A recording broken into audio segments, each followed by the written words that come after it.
Selamat siang. Selamat siang. Saya berbicara dengan siapa di sini? Eh, Boleh dipanggil Faras aja ya. Oke, perkenalkan dulu, saya Davila Wikaroma. Saya boleh panggil Mbak? Boleh. Oke, Mbak bisa manggil saya Davila, Mbak Davila, atau bebas deh senyamannya Mbak saja. Oke, kayaknya berdua aja deh. Oke, boleh ya panggil saya Mbak Davila. Nah, Mbak Faras apa sebelumnya sudah pernah konseling? Sebelumnya sudah pernah sih, tapi itu udah lumayan lama gitu. Oke, jadi ini setelah beberapa waktu konseling lagi ya? Oh iya betul. Oke, sebelumnya Mbak Faras apa sih kesibukannya akhir-akhir ini? Kalau kesibukan sih sehari-hari kuliah ya.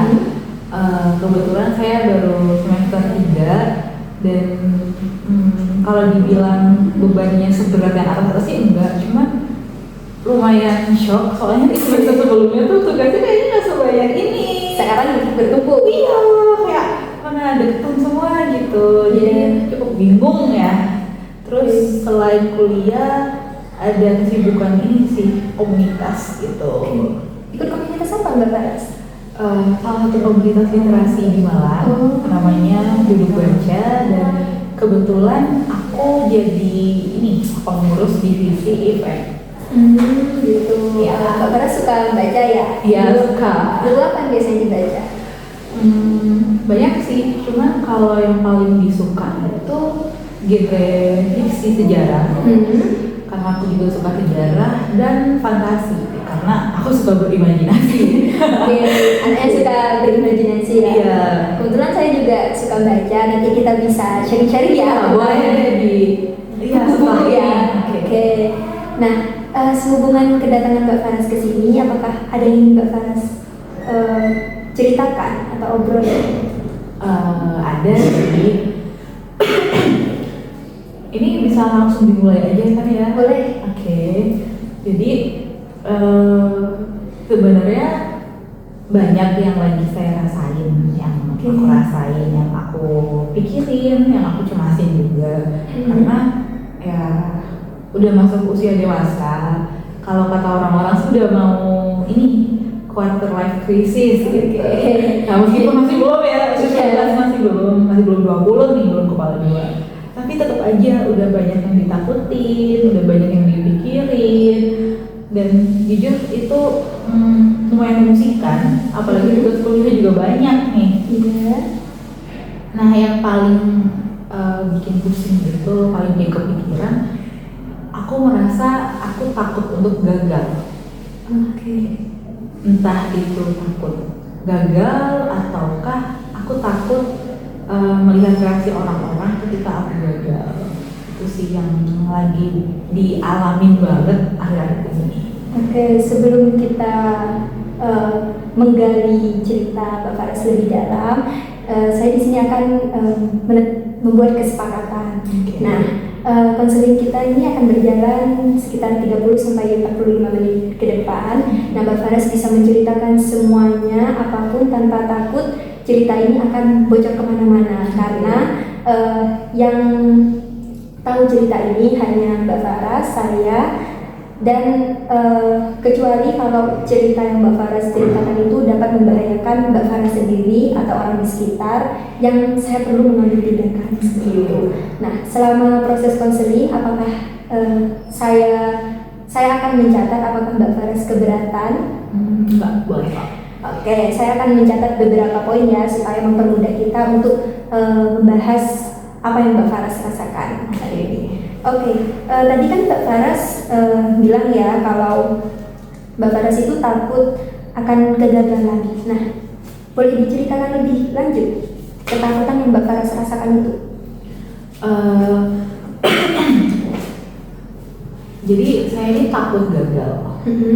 Tapi di satu sisi saya juga merasa ya nggak apa-apa gagal, yang penting kan udah nyoba gitu. Tapi tetap aja saya nggak bisa menghilangkan perasaan itu, takut untuk gagal, takut udah berusaha semaksimal mungkin tapi hasilnya nggak sesuai, bahkan takut juga sama reaksi orang-orang nih. kalau misalnya si Faras gagal nih, dia nggak bisa mencapai apa yang dia mau nih, gitu. Saya takut banget sama reaksi orang-orang.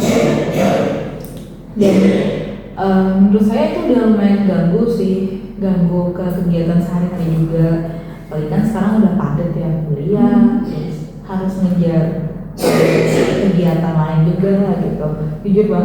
Jujur saya takut banget gagal, entah itu di perkuliahan saya, entah itu di karir kedepannya, di masa depan, atau di hal-hal lainnya yang intinya udah saya usahain, tapi pada akhirnya ada kemungkinan saya bakal gagal.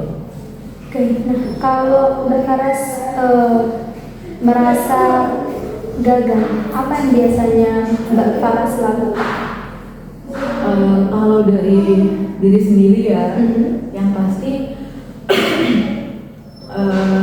kayak diam dulu, istirahat dulu, merasakan, karena kan gagal tuh pasti kayak sedih, kecewa, marah ke diri sendiri atau ke orang lain gitu.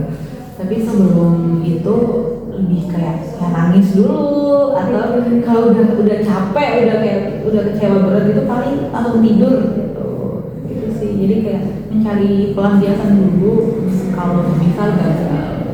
Oke, jadi saya menangkap bahwa Mbak Faras ini takut akan kegagalan. Biasanya kalau Mbak Faras ini merasa gagal, Mbak Faras biasanya akan melampiaskan kayak nangis, seperti itu ya? Iya betul. Nah, apakah ada pengalaman masa lalu atau cerita memori masa lalu yang membuat Mbak Faras ini takut untuk gagal? Ada sih pasti. Dan udah 19 tahun hidup nih pasti ada aja ya gagalnya gitu. Cuman yang bikin takut sih mungkin karena ini panjang sih ya, apa kan ya cerita panjang. Oke. Mbak Faras bisa cerita sepuasnya. Oke, jadi aku dulu tuh TK cuma tahun, yang harusnya TK itu 2 tahun. Itu karena dari sebelum TK aku udah bisa baca tulis itu, udah lancar baca buku juga. Dan orang-orang itu, bukan orang sih, kayak guru waktu TK itu bilang, oh ini diloncatin langsung SD aja nggak apa-apa, toh dia punya kemampuan yang seharusnya dilakukan di TK gitu, yang mungkin anak-anak lain baru belajar pas TK, tapi aku udah bisa duluan nih sebelum masuk TK gitu. Nah, abis itu jadinya kan aku masuk SD ini, orang masuk SD itu 6 tahun umurnya ya, aku 5 tahun udah masuk SD. Dari situlah orang-orang ini berpikiran, Faras nih pinter nih, dia bisa ini itu, dia bisa banyak hal. Bahkan aku kan masuk ke SD yang bisa dibilang SD favorit kan. Jadi orang-orangnya makin kayak mikir, keren nih si Faras nih, pinter nih dia gitu. Terus didukung lagi, aku itu ikut banyak les waktu SD. Dari les matematika, les bahasa Inggris, terus les renang, les gambar, bahkan aku sempat ikut les membatik juga. Jadi banyak nih. Jadi orang-orang berpikiran kalau aku bisa banyak hal. Dan tapi di satu sisi ya, dari sekian banyak les yang aku ikuti itu, aku nggak les mata pelajaran nih. Jadi aku terbiasa belajar sendiri, ngerjain PR sendiri, tanpa diajarin, tanpa dibantu orang tua juga gitu. Cuman memang orang tua memfasilitasi laptop, internet gitu sih di rumah waktu itu, udah belasan tahun lalu gitu. Jadi aku punya akses, bahkan aku kan tadi sempat mention kalau aku suka buku ya. Nah itu aku dari kecil udah suka baca, dan memang orang tua juga memfasilitasi. Jadi terserah kamu mau ke toko buku beli buku apa aja silakan gitu, nanti kita tinggal bayar gitu. Dan dari situlah karena perspektif orang juga ya, orang menganggap orang suka baca buku itu pintar gitu. Jadi dari situ sih orang beranggapan kalau aku bisa banyak hal, kalau aku pintar. Terus nilaiku juga bagus, nilaiku aku nggak pernah keluar dari ranking 5 besar gitu waktu SD. Ya sampai pada akhirnya waktu kelulusan SD, waktu mau masuk SMP itu aku kan dapat nilai hampir perfect nih pas ujian nasional. Nah harusnya itu kan aku bisa dapat sekolah favorit ya, tetapi aku waktu itu nggak dapat sekolah favorit. Padahal mungkin aku udah keluar nih, aku mau masuk SMP ini, aku mau di sini, nanti kita ketemu lagi ya, nanti kita satu sekolah ya, udah bilang kayak gitu ke teman-temanku SD waktu itu. Tapi ketika pada akhirnya aku nggak dapet dan aku harus sekolah di yang bisa dibilang sekolah buangan pada waktu itu, yang isinya anak-anak nakal, anak-anak yang nilainya kurang, anak-anak yang karena aku kan di kota ya. Nah di sekolah waktu itu tuh isinya banyak anak-anak kabupaten yang mencoba untuk bersekolah di kota. Nah dari situ aku menganggap itu sebagai kegagalan sih, karena aku udah berusaha banget. Kayak mungkin salah satu impian besar untuk masuk ke SMP waktu itu, tapi akhirnya nggak dapet. Nah karena aku mengalami kegagalan, aku gak bisa terima nih reaksi dari orang-orang. Kayaknya itu sih salah satu kegagalan yang aku alami gitu. Apa contoh reaksi dari orang-orang terhadap kegagalan yang Mbak Faras pernah alami itu pada saat itu? Oke, kalau kegagalan yang itu ya, aku ingat benar sih, karena itu salah satu yang paling menyakitkan buat aku. Yang pasti menyayangkan karena yaitu tadi orang menganggap aku pintar, tapi kok malah masuk ke sekolah yang kurang gitu. Terus bahkan ada orang-orang yang kayak gini di waktu itu, aku ya barat, ini tetangga, dia bilang gini, ya udah pintar-pintar tapi sekolahnya di sekolah yang jelek, sekolahnya di situ nih. Nah dia malah keikut takutnya gitu.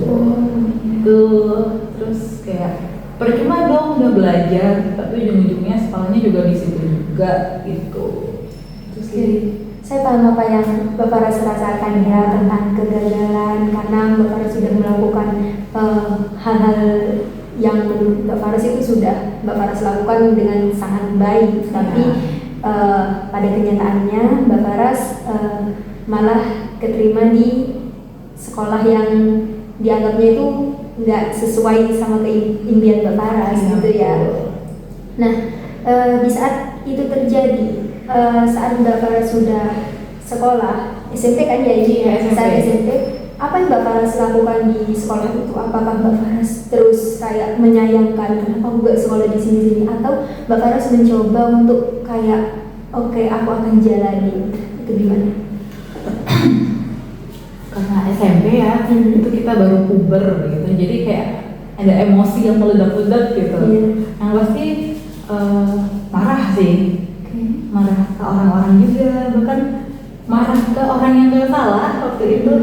Kayak aku sempat kayak nggak terima sekolah di situ. Jadi ada niat gak niat aja gitu, kayak rasa nggak niat buat ke sekolah, nggak niat buat belajar, terus nggak mau terlibat banyak kegiatan gitu, karena aku merasa aku nggak cocok sekolah di sini. Ini bukan yang aku mau. Terus sempat menjauh juga dari teman-teman gitu, karena aku merasa berbeda dari mereka gitu. Terus teman-teman SMP aku tuh juga kayak menanyakan sih, kamu ngapain sekolah di sini?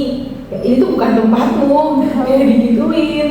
Kayak secara nggak langsung aku merasa tertolak gitu loh. Terus tapi itu awal-awal sih, terus lama-lama tuh kayak mencoba untuk mengembalikan semangat belajarku yang ada waktu SD, meskipun ada pengalaman buruk nih. Aku kemarin udah usaha tapi hasilnya gagal, hasilnya nggak sesuai nih, takut ntar bakal gitu lagi. Tapi kayak mikir udahlah nggak apa-apa, yang penting belajar dulu daripada udah aku sekolah di sekolah yang jelek terus aku ikutan ke bawah juga. Nah lagi-lagi aku berusaha untuk biar nggak kelihatan gagal gitu, biar orang aku kan nggak mau membuktikan omongan orang tadi yang dia bilang aku bakal ikutan ke bawah jeleknya sekolah itu. Jadi ya lama-lama kayak menerima, meskipun sambil kayak di sekolah apaan sih ini gak jelas gitu, kayak dijelek-jelekin, tapi pengen cepet-cepet lulus gitu kan. Aku harus belajar biar aku cepet lulus dari sini dan bisa masuk sekolah yang bagus lagi gitu. Oke, pada saat SMP itu menuju SMA, apakah Mbak Faras merasakan kegagalan yang sama seperti waktu SD menuju SMP? Untungnya sih enggak ya Mbak ya, karena waktu itu aku bisa masuk ke SMA jalur prestasi. Jadi untungnya aku waktu SMP itu sempat ikut lomba karya ilmiah nasional dan itu menolong banget nih buat aku bisa masuk SMA yang aku mau, yang aku incar dari lama. Dan aku bersyukur sih, mungkin kalau aku nggak kayak gitu kayaknya aku nggak bisa. Soalnya jadi kan kalau jalur nilai rapor itu nggak sepenuhnya nilai rapor doang, jadi ada indeks sekolah juga. Dan karena sekolahku itu sekolah pinggiran, sekolah jelek, ya, jadi bisa dibilang itu bikin nilai itu kan kosong. Jadi aku ketolak kalau kita pakai jalur nilai, dan kalaupun jalur zonasi juga nggak bakal terima, soalnya menjauhkan. Jadi aku sangat-sangat bersyukur. Aku nggak gagal lagi ketika masuk SMA karena usaha yang aku lakukan sebelumnya. Oke, jadi saat SMP Mbak Faras ini ya bisa membuktikan kepada orang-orang sekitar kalau Mbak Faras tuh bisa, walaupun di sekolah yang seharusnya bukan tempat Mbak Faras nih. Iya, betul. Tapi waktu itu Mbak Faras bisa membuktikan kalau saya juga bisa berkembang di SMP ini walaupun dengan usaha saya sendiri. Dan saya bisa mencapai SMA yang saya ingin sejak dulu. Oke, sejak SMA bagaimana? Apakah rasa takut gagal itu masih ada? Oke, sebenarnya kalau rasa takut gagal ini tuh baru saya alami pas kuliah ya. Maksudnya pas abis lulus SMA sebenarnya, karena waktu sekolah itu meskipun gagal masih kayak kerasa nggak apa-apa, bisa dicoba lagi gitu, nggak apa-apa, masih panjang, kesempatan masih panjang, kok masih sekolah, kita masih anak-anak, masih remaja gitu. Nah kalau di SMA ini malah kayak nggak ada perasaan itu sama sekali. Ya, karena waktu SMP itu kan mungkin masih kebayang-bayang dikit gitu, takut gagal lagi. Terus pas SMA ini nggak ada, karena aku merasanya bisa diusahain kok, semuanya bisa diusahain. Apapun yang terjadi nanti ya nggak apa-apa, nikmatin masa muda dulu gitu, lakuin aja dulu senang-senangnya. Biasanya waktu SMA ya nggak mungkin dong kalau nggak senang-senang. Jadi waktu SMA tuh bisa dibilang nggak ada takut gagal yang sama sekali. Oke, jadi sudah berbanding terbalik ya, yang dari SD takut gagal, SMA sudah cukup menghilang rasa takut kegagalan itu. Nah, menurut Mbak Faras, apa sih yang membuat rasa takut gagal itu hilang di diri Mbak Faras? Karena kalau dari momen SMA itu ya, yang bikin aku pede lagi, yang bikin aku semangat dan gak takut lagi itu, aku bisa membuktikan kalau aku bisa masuk SMA yang aku mau dengan apa ya ngomongnya, kayak dengan aku berusaha gitu loh. Meskipun mungkin terlihat mustahil ya, aku dari siswa dari SMP yang biasa-biasa aja, orang sering jelek, terus dapat juara di lomba karya tulis nasional, itu kayak mustahil banget. Tapi nih gue bisa nih, aku bisa nih gitu. Dan dari prestasi itu aku bisa masuk SMA yang aku mau, dan dari satu prestasi doang aku merasa kayak bisa di sini. Kalau misalnya ada terasa susah, terasa takut untuk gagal, bisa ini aman gitu. Oke, jadi pengalaman karena ini ya bisa masuk SMA dengan jalur prestasi, seperti itu. Oke, bagaimana pengaruh lingkungan sekitar Mbak Faras terhadap rasa takut Mbak Faras itu? Sebenarnya aku sendiri jarang cerita ya. Ya mungkin aku cerita ke teman dekat aja gitu. Teman dekatku dikit, meskipun aku punya banyak teman, tapi yang dekat tuh dikit banget. Jadi bisa dibilang orang-orang itu nggak tahu tentang apa yang aku alami, karena aku sendiri juga jarang cerita ke orang. Maksudnya aku jarang menceritakan kayak deep talk ke orang itu, aku jarang. Bahkan mungkin orang tua aku juga nggak tahu apa yang aku alami, apa yang aku rasakan sebenar-benarnya saat itu tuh orang tua tuh kayaknya nggak tahu sih. Jadi mereka nggak tahu anaknya ini takut gagal gitu. Oke, terus yang biasanya Mbak Faras lakukan apa? Ketika Mbak Faras takut gagal, itu kan Mbak Faras kan tidak terbiasa dengan bercerita ya, apalagi ke orang tua. Itu biasanya Mbak Faras ngapain? Kalau takut gagal ya, mungkin ini karena rasa takut ini baru muncul beberapa bulan ini, baru menghantui banget.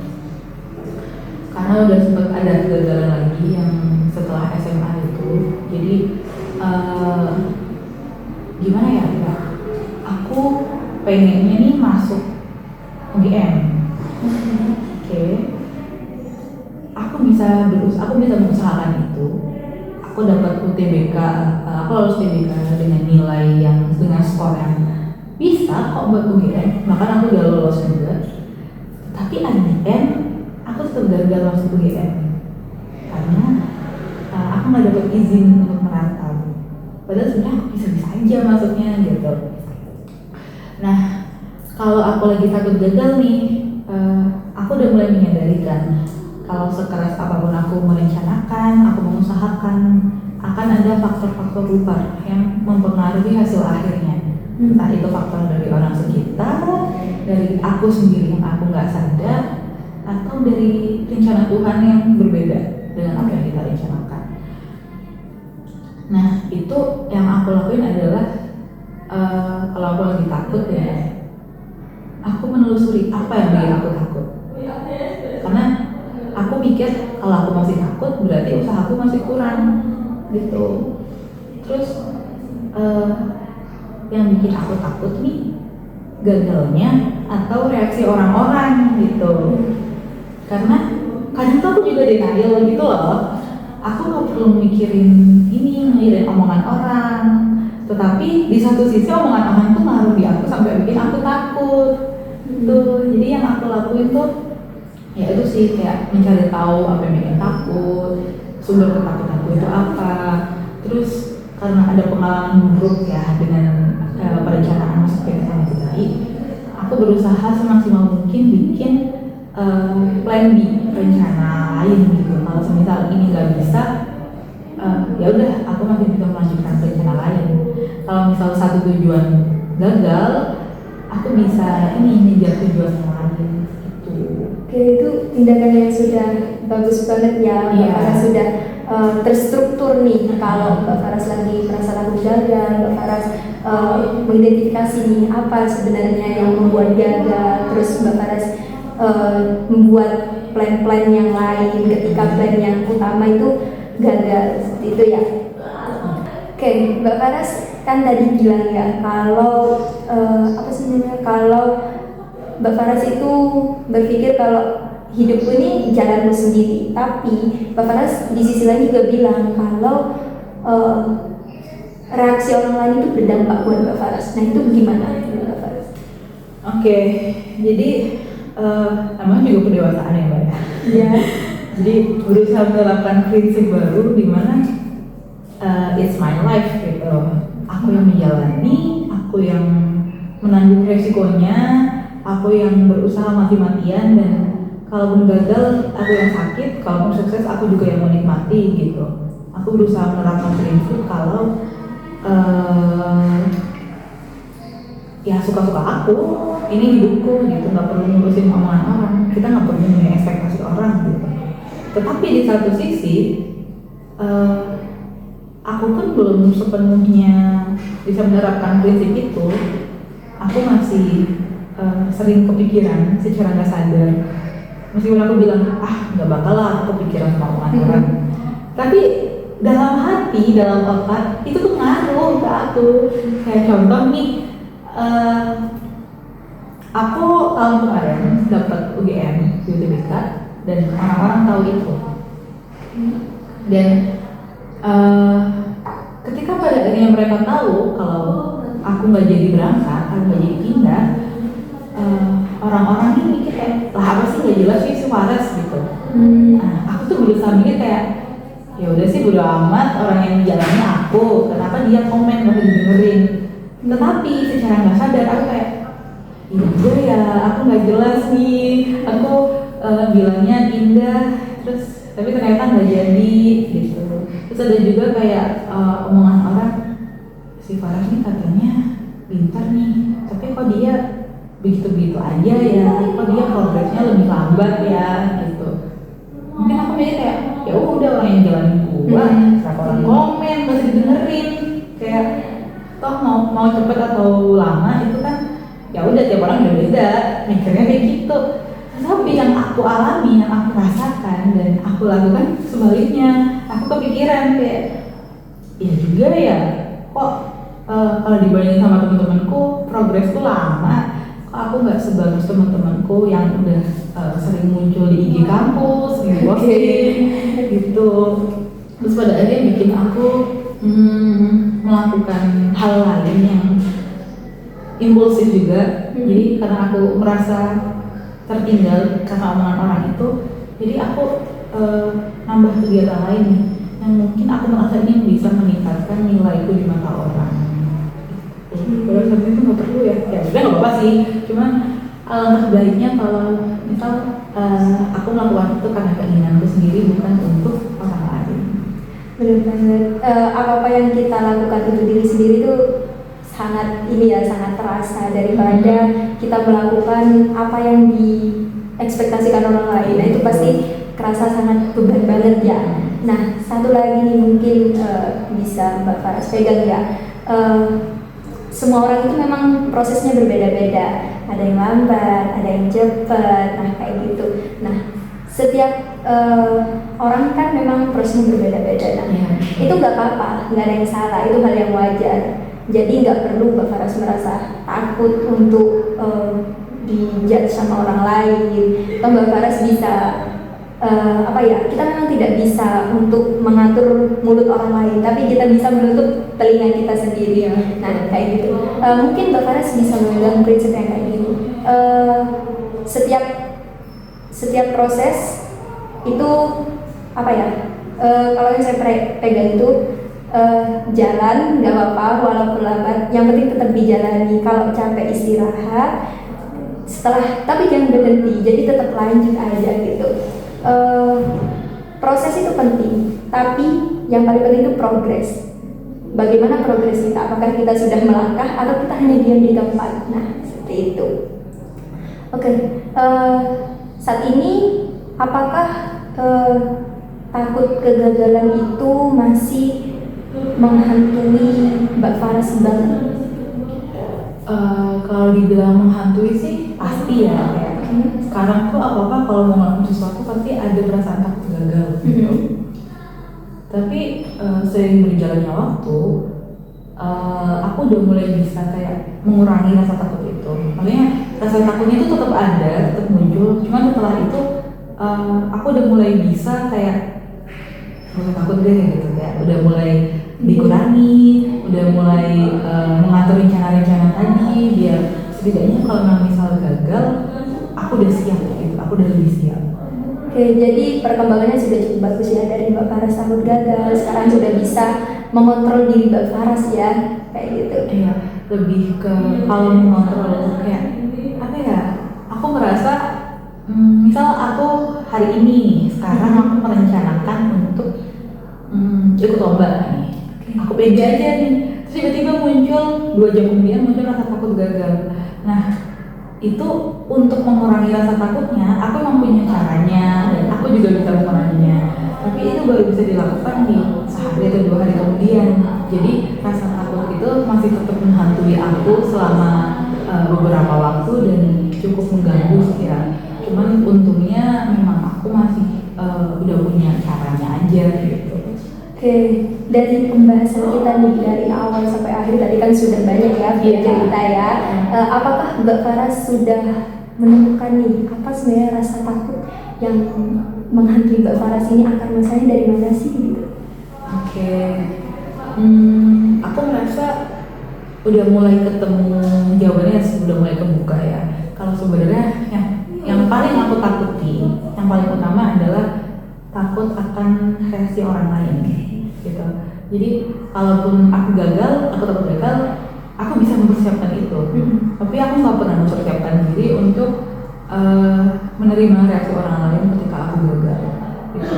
Jadi aku bisa aja nih, misal aku menargetkan untuk dapat IPK 4 dan orang-orang tahu target itu segitu.